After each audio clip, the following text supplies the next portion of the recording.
శ్రీరామచంద్రమూర్తికి, సీతామాతకు, ఆంజనేయ స్వాముల వారికి హృదయపూర్వక ధన్యవాదాలు. సమస్త గురుమండలికి హృదయపూర్వక ధన్యవాదాలు తెలుపుకుంటూ సీతాయనం చదువుకుంటున్నాం. సీతామాత ఆ చంద్రిక వాళ్ళ భర్త నుంచి రావటం, ఆమెను ఓదార్చటం, ఆమెకు చెప్పటం అన్నీ చెప్పి మళ్ళీ ఆమెకు కావాలని ఆకులు అన్నీ ఆమెకి ఇచ్చాను, అయ్యో నాకు లక్ష్మణుడి కోసం ఆకులు కావాలి అని మళ్ళీ ఆకులు సేకరించుకొని ఇంకా వెళ్తుంది అన్నమాట. మేము కలిసి వెళ్ళలేదు, నేను నీ కొరకు ఔషధ మొక్కలు తేవటానికి వెళ్ళాను అని చెప్పింది. సీత పరధ్యానంగా ఆమె మనస్సు ఇప్పటికీ చంద్రికతోనే నిండిపోయింది. ఆమె వచ్చినా కానీ ఆ చంద్రిక చెప్పిన మాటలే సీతామాత మనసులో ఉన్నాయన్నమాట. నీకు నిద్ర పట్టడానికి కావలసిన మొక్కలు నేను తెచ్చాను, వంటశాలలోకి వెళ్ళి పొయ్యి రాజేసి కషాయం తయారు చేద్దామని నీకు నీరు కాయటం మొదలుపెట్టింది. ఆమెకి ఇంకా ఆ చంద్రిక మాటలే మనసులో మెదులుతున్నా కషాయం కాయాలి అని వంటగదిలోకి వెళ్ళి పొయ్యి మీద నీరు కాగబెట్టడం మొదలుపెట్టింది. ఎంతోసేపు కాకుండానే శ్రీరాముడు వచ్చాడు. కానీ ఆయన మౌనంగా విషయాలను పట్టించుకోనట్లు కనిపించాడు. సాయంత్రం భోజన సమయంలో కూడా లక్ష్మణుడు అడిగిన వాటికి మాత, శ్రీరాముడు క్లుప్తంగానే బదులిచ్చారు. లక్ష్మణుడు సీతామాత అడిగిన మాటలకి ఏదో క్లుప్తంగా బదులిచ్చారు శ్రీరాముల వారు. చివరికి లక్ష్మణుడే ఆగలేక, ఇప్పుడు మీ ఇద్దరిలో ఎవరూ మాట్లాడటం లేదేంటి, ఇవాళ మీ ఇద్దరికీ ఏమైంది, దానిని దయచేసి నాతో చెప్పండి. అది వాళ్ళేంది అడిగిన దాని సమాధానం చెప్తూ ఉండేసరికి లక్ష్మణుడు, ఏంటి మీరు అసలు ఏమీ మాట్లాడరు, ఈరోజు ఏమైంది మీ ఇద్దరికి, దయచేసి నాకు సమాధానం చెప్పండి అని అడుగుతున్నాడు. శ్రీరాముడు ముందుగా బదిలిస్తూ, లక్ష్మణ నన్ను మన్నించు, ఈరోజు జరిగిన ఒక సంఘటన నన్ను చాలా చిరాకు పరిచింది. ఉదయం పల్లె నుంచి ఇంటికి తిరిగి వచ్చేటప్పుడు నదిలో తేలుతున్న ఒక యువకుని శరీరం చూశాను నేను. దాని ముఖం బోర్లపడి ఉంది. ఆ శవానికేమో యోగి దుస్తులు ధరించి ఉన్నాడు.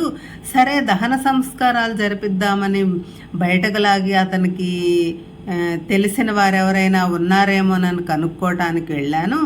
అతని శిష్యులతో అతని శిష్యుల్లో ఇద్దరిని కనుక్కోగలిగాను. వారు అతని గురించి వివరాలు చెప్పారు. మొదట్లో వాళ్ళు అతను దహనానికి అర్హుడని, సహాయం చేయటానికి దహనం చేయటానికి అతను మంచోడు కాదు, అనర్హుడు అని వాళ్ళు సహాయం చేయటానికి ముందుకు రాలేదు. కానీ నా అభ్యర్థన, నా కోసం మన్నించి సహాయం చేయటంలో అతని అంతిమ సంస్కారం చేయగలిగాము. నా కోసం వాళ్ళు మన్నించి నా దగ్గరకు వచ్చి వాళ్ళ సహాయంతో సంస్కారం చేయగలిగాము. శిష్యులు దహన సంస్కారానికి నిరాకరించేటంతగా అతనేం చేశాడు అని లక్ష్మణుడు అడిగాడు. హఠాత్తుగా మాత గుసగుసలాడింది. అది అతనే ఆమె భర్త. శ్రీరాముడు లక్ష్మణుడు ఇద్దరు ఆమె వైపు తిరిగారు. అంతవరకు మౌనంగా ఉన్న మాత అతను గొప్ప గౌరవాదరాలు కలిగి యువ గురువు కానీ ఒక అందమైన శక్తివంతమైన రాక్షసి వ్యామోహంలో పడి భార్యను తరిమి వేశాడు. ఆ చంద్రిక భర్తే అతను అని మాత చెప్తున్నట్టుంది. వేరే ఆమె మోహంలో పడి ఈమెను వెళ్ళగొట్టాడు కదా, అట్లాగే ఆ భార్యను తరిమేశాడు. ఆమెను ఎంతో వ్యధ అవమానాలకు గురి చేశాడు. అన్నింటినీ వదిలి ఆ రాక్షసితో పారిపోయాడు. కొంతకాలానికి ఆ రాక్షసి అతన్ని వదిలేసింది. ఇప్పుడు పాపం అతని భార్యకు ఎక్కడకు వెళ్ళాలో తెలియదు. ఈ కథ నీకెలా తెలుసు, రాముడు ఆశ్చర్యంగా అడిగాడు. అది ఆ విషయం చెప్పేసరికి, ఈ కథ నీకెలా తెలుసు, ఎలాగంటే ఈరోజు నేను అతని భార్యతోనే ఉన్నాను అంటూ మాత ఆ రోజు జరిగిన సంఘటనలను పొందిన అనుభవాలను వివరించింది. ఆ చంద్రికతో జరిగిన సంభాషణ అంతా వివరించిందనమాట. తన భర్త మరణం గురించి తెలిస్తే చంద్రిక విచారిస్తుంది. నేను రేపు వెళ్ళి ఆమెకి ఈ వార్త చెబుతాను.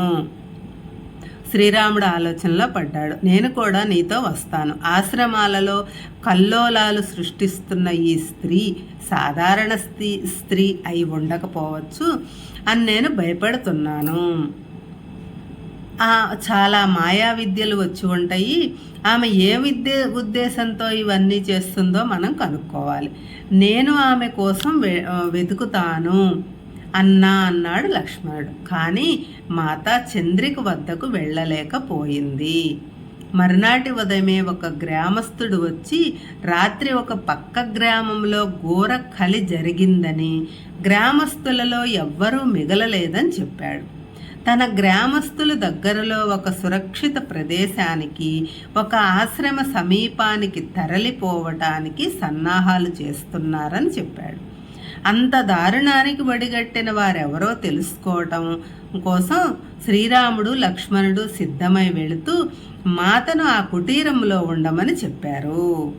మాత అసహనంగా ఉంది. చంద్రిక వద్దకు వెళ్ళాలంటే దట్టమైన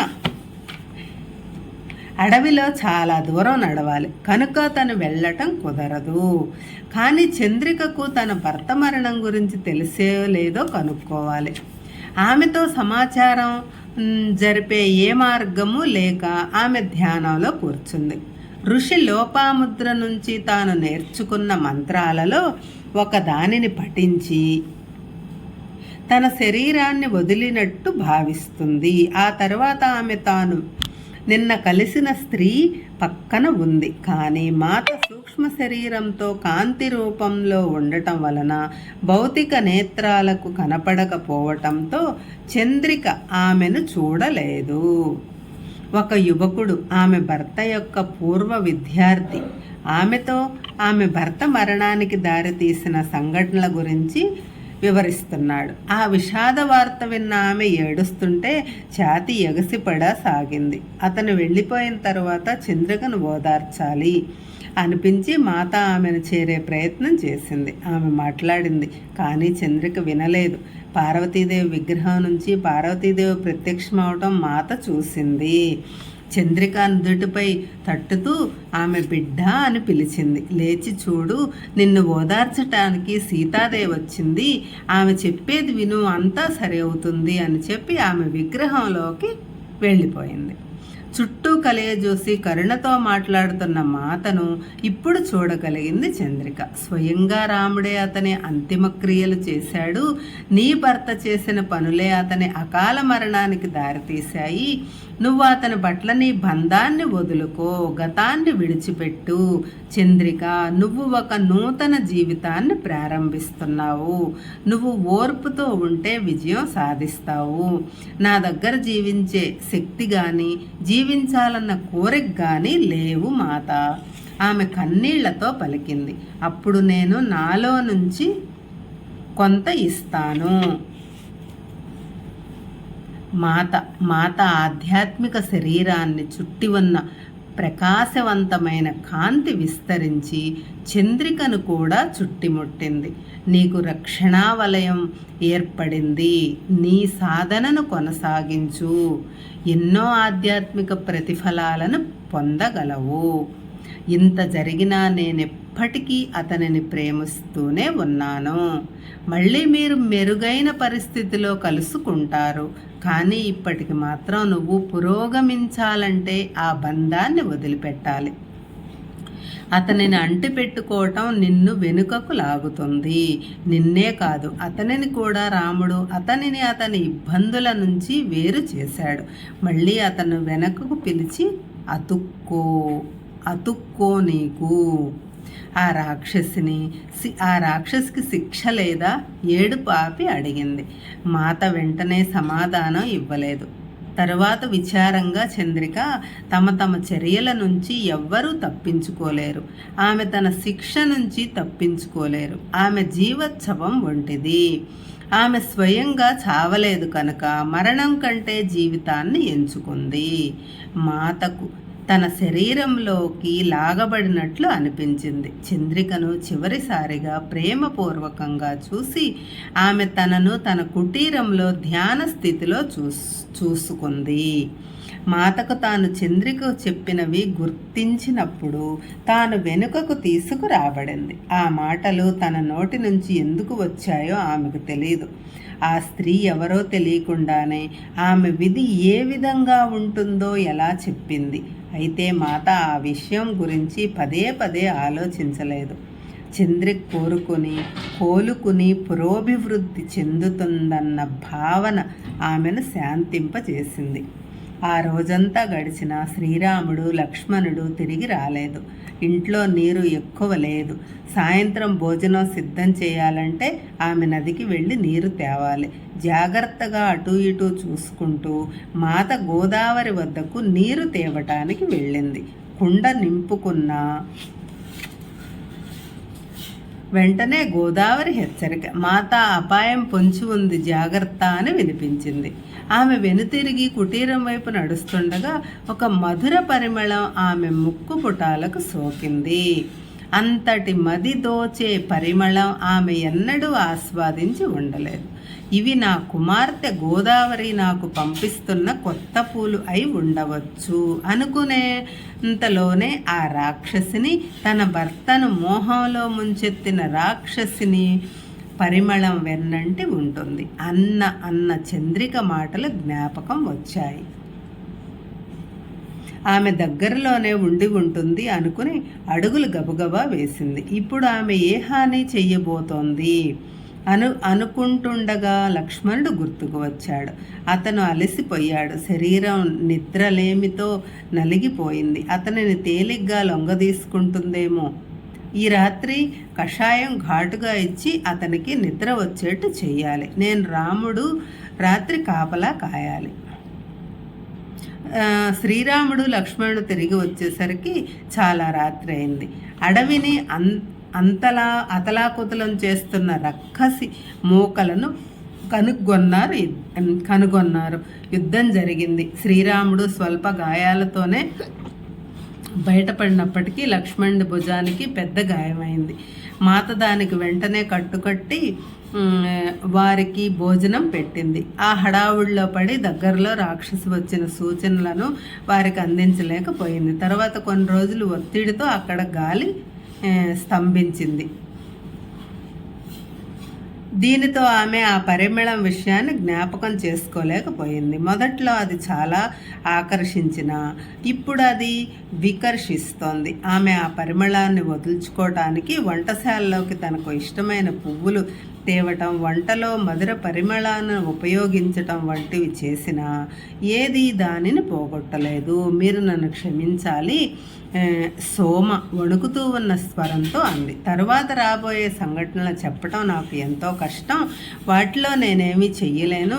నిస్సహాయంగా ఉండటం నాకు ఎంతో బాధను కలిగించే విషయం. నా మాతకు నా అవసరం ఎంతో ఉన్న సందర్భంలో నేను ఆమెకు సేవ చేయలేకపోయాను. సోమ తన చేతులతో ముఖం దాసుకుని తలపట్టుకుంది. అది నాకు ఏదో వేదన కలిగించే విషయం. ఆమె కష్టాలు భరించే సమయంలో నేను అక్కడ లేకపోయాను. నేను చుట్టూ చూశాను. అక్కడ మేము మాత్రమే లేము. సోమ చెప్పేది మేము వింటుండగా అనేక మంది మనుషులు అక్కడ చేరారు. వారిలో ఒకరు అంతగా వివశత్వం పొందక సోమ అన్నారు. తర్వాత నా వైపు తిరిగి తాను చూస్తున్న కథలో ఈ భాగానికి వచ్చేసరికి ఆమె ఎప్పుడు ఇబ్బంది పడుతుంది. ఇప్పుడు ఆమె విశ్రాంతినిచ్చి బలం చేకూర్చుకొనేయటం ఉత్తమం. మీరు విశ్రాంతి తీసుకోండి, మేము సెలవు తీసుకుంటాము, మా అమ్మ కల్పించుకొని అంది. సోమ తల పట్టుకొని కొన్ని నిమిషాలు ఆగండి, నేను కొనసాగిస్తాను అంది. ఎండ తీవ్రత చాలా ఎక్కువగా ఉండటం వల్ల చల్లటి గాలి వీస్తున్న కుటీరాన్ని వదిలి వెళ్ళటానికి ఎవ్వరూ ఇష్టపడరు కదా. సోమ మళ్ళీ తన కళ్ళు మూసుకొని ధ్యానంలోకి వెళ్ళింది. మేమందరం ఎదురు చూస్తూ కూర్చున్నాం. మళ్ళీ ఆమె బయటకు వచ్చి కథ కొనసాగించటానికి కొంత సమయం పట్టింది. జై శ్రీరామ్.